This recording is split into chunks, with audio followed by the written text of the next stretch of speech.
So in this video I'm going to show you how to assemble the rack and pinion Tetrix parts. This is the finished unit, and what it looks like as you turn this shaft, the rack moves back and forth, controlled by the pinion gear. And so I'm going to show you how to assemble this rack and pinion here. So these are the parts that I'm going to use to assemble the rack and pinion. I have 3 of these plastic pieces that the rack slides through. So there's 2 in this U-channel here. I won't disassemble those.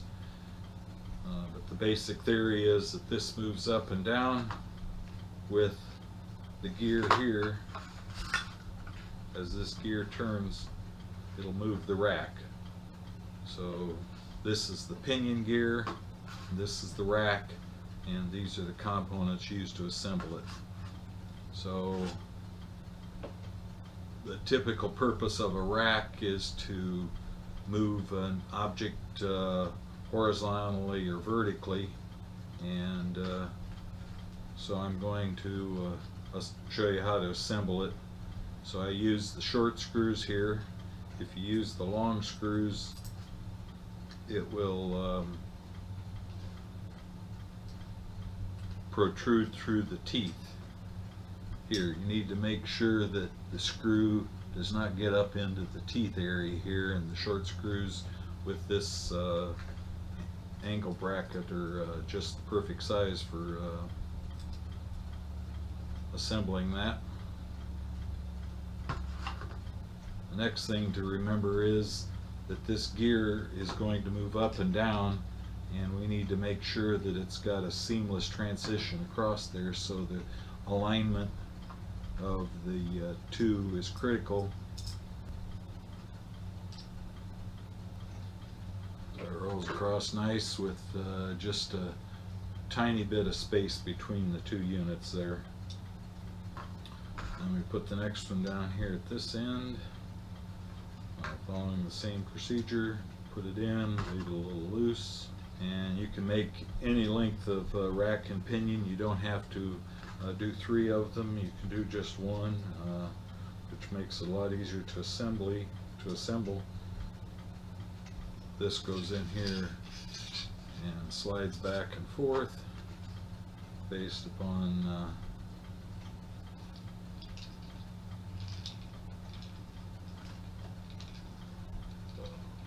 rolls nice across the junctions there.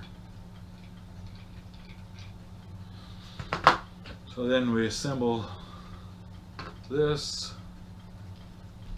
Okay, so we're going to install the pinion gear. First we'll make a sub-assembly here.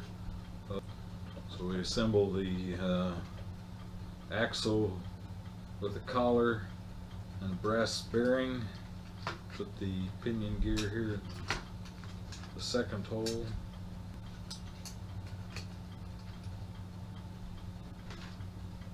Tighten the pinion gear against the flat part of the D shaft. Put the brass bearing on the other side and put a collar on.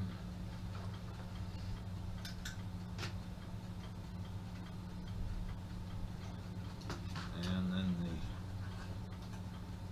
pinion gear rotates easily.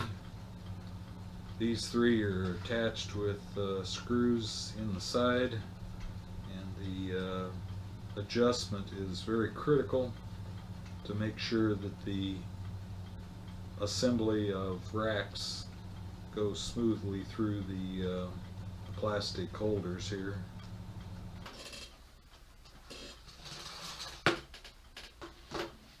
So this is the assembly of the rack and pinion frame.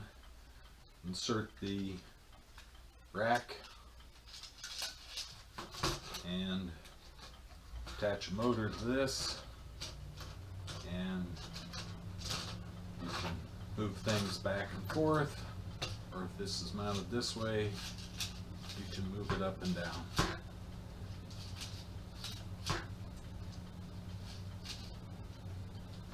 And that's how a rack and pinion works.